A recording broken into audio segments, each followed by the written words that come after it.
Howdy, I'm Kelly Wellman with the Office of Sustainability, and today we're out at the Texas A&M Urban Farm United, where we're going to learn a little bit about this aeroponic food tower farm that's located on campus across from the Gardens Apartments. This farm grows hyper-local food in an interesting aeroponic design, and it is really powered by volunteerism of community members as well as students who are doing the planting, the harvesting, and the cleaning of this facility. Howdy, I'm Jessie Carswell with the Office of Sustainability, and I oversee the Aggie Green Fund.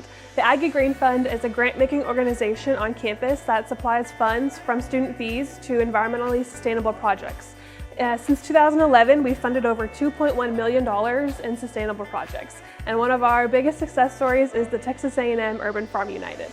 Since 2019, they've received over $74,000 in grants. So let's go to Lizette Templin, who is the person responsible for this whole project. The motivation was I had such a successful residential experience with growing these towers. And I thought, well, if I can do this, because I have such a brown thumb, anybody can do this. And so it was a leap of faith when I saw the Aggie Green Fund come across my computer email. And something inside me that says the timing is perfect for this, to show the community that local growing is actually possible. And I was very inspired by the message of sustainability that the Aggie Green Fund was promoting, and I took a leap of faith and applied for the grant. Oh, our mission, I love our mission. We all came up with just 3 simple words: grow to serve. I grew up as an immigrant, and when we came over, and I grew up in Vietnam, where food, green food, fresh fruit was just everywhere all the time. And for the first few years over here, and my family was on food stamps for 6 months, we had to live on canned food. And I didn't quite understand the concept of canned food, but I grew up saying, I really don't think this is right. And so in a way, it has to do with hunger, a food desert. And I thought, what if our project can help alleviate some of the pressure from food insecurity, and at the same time solve the nutrition problem, and at the same time educate the community on the potential of aeroponic vertical growing.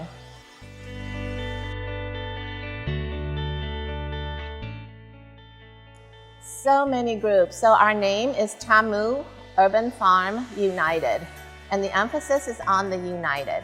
So right off the bat, the major source that benefit is the 12th can, the food pantry.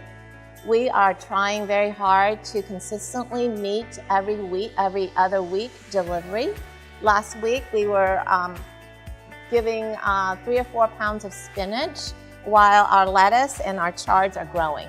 So we're constantly growing, and so we're not able to consistently give the exact same, but it just comes with whatever we have.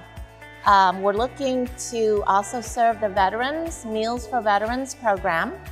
That's coming up with the addition of 6 more towers. We are starting the entrepreneurial project, where we are now supplying Nam Cafe, the Vietnamese local food restaurant that's here. They want us to deliver about 50 heads of lettuce every week and about 5 pounds of basil every week. And also we're delivering spinach to another restaurant.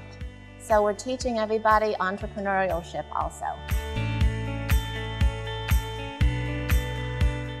Right now we have anywhere from 7 to 10 students.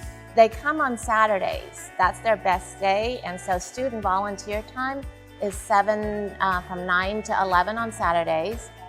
Stefan, the director of operations, started a TUFU club. So now we are a legitimate, recognized organization on campus, and we have presidents and all the officers on board.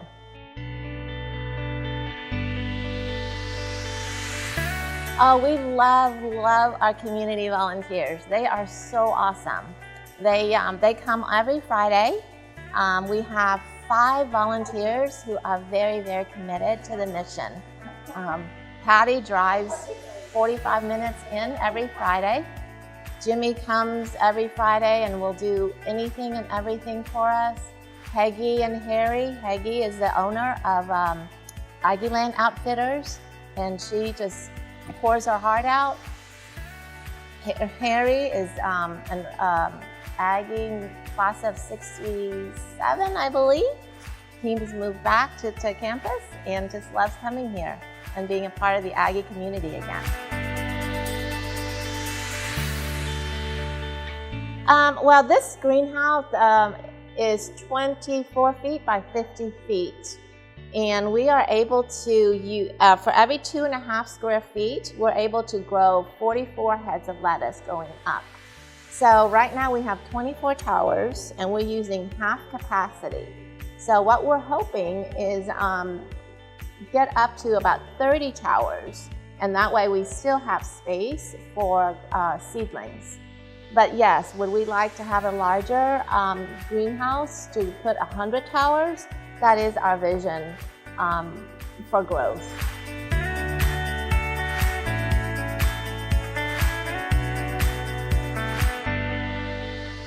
That's a really good question. For example, like I just shared, that 2.5 feet, we're able, 2.5 foot square, 2.5 by 2.5, we're able to grow 44 heads of lettuce. So if you were just to take a space this big, you're probably growing 6 heads of lettuce. So essentially it's 80% more per square foot. We are able to grow up to 150 crops, but we are learning that the sweet spots of every microclimate and usage, community usage, determines what we are growing successfully. And lettuce is very, very successful for us. Spinach, kale, so anything that's in the greens family is very successful. But as you can see that we are getting a huge head start on tomatoes. We harvested the baby tomatoes from last season, and we started to put them through seedings through the entire winter. And now that it's March, we're way ahead of the planting curve. So we're gonna have tomatoes, cucumbers, zucchini, squash, and greens for the summer, for the community and for the 12th can. It's hard for me to say how many people we feed. Every time we deliver, we plan on at least looking at 50 to 100 people. So that's our bi-weekly projection. So sometimes we hit it, sometimes we don't, depending on the cycle of the planting growth. So, you know, for 24 towers, every 2 weeks, you can do 50 to 100 people. We're just using half the towers for local restaurants and half for 12 can. Our partners is really based on our mission of being united. So we are working with the Provost's office. The Innovation X grant has granted the Provost's office a certain amount of money. And so we are a part of the Hunger Consortium grant also. The School of Public Health has been a fantastic support and partnership for us. And we could not have moved this project smoothly without the School of Public Health. The kids at the 12th can, they come and volunteer with us sometimes, and they are very passionate about their work of helping with food insecurity. We're hoping very soon to be able to deliver to the Veterans Organization, Meals for Veterans. So that's another organization that we are so proud to be a part with.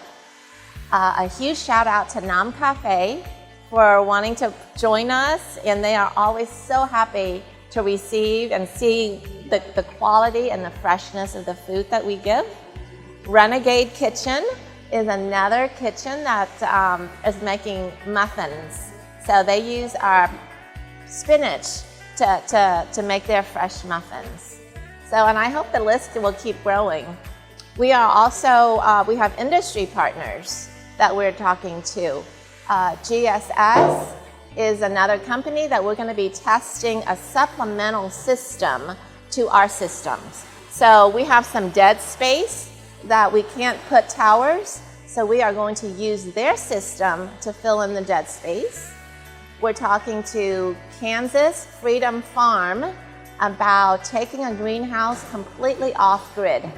They have a solar system and they have a water catching system that potentially can take us completely off-grid.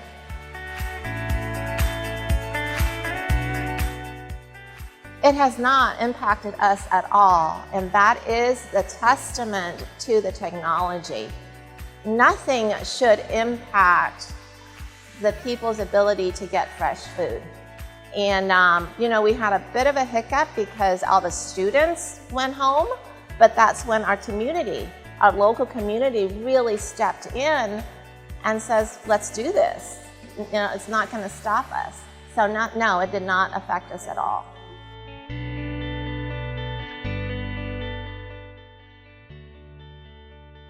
I don't know that it can help eliminate hunger, but it can really help with providing local food that has high nutrient density value. And I think the people, all of us, are not food deficiency, we are nutrient deficiency. So therefore, having food that you can just, with the roots on, and just harvest and deliver within a few miles is very powerful. Any community can do this. Food deserts, community who have very little resources can do this. And every time that we duplicate this project, we are teaching and growing a whole new type of community in entrepreneurship and in philanthropy. So the beauty of this project is so easily duplicatable, and that's our hope, is to duplicate it.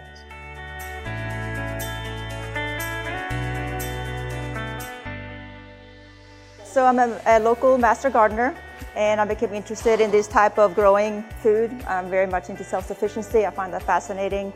And I reached out to them and they directed me here. And I just showed up one Friday morning and here I am. We do, yes, the harvesting and the seeding and the cleaning up the towers, which has to be done once in a while. And it's just learning about the process and learning about what could go wrong and what to do when it does. So it's a great learning experience being here. I love feeding people, so just knowing that I'm involved in feeding people and feeding people something that's so lush and beautiful and nutritious, like really makes me feel good. So it's the helper's high. I tell Lizette, this is my happy place. You're ensconced with these beautiful plants, these fabulous people, everybody volunteer, really looking to try to make a difference in our food source, a difference in nutrition and the value that we get. And it's a great learning experience. I have yet to take a tower into my own home. I would really like to, but I'm trying to learn how to keep the water balanced before I've just gotten into trimming the plants and learning about the plants. So I think I'm ready for the next step.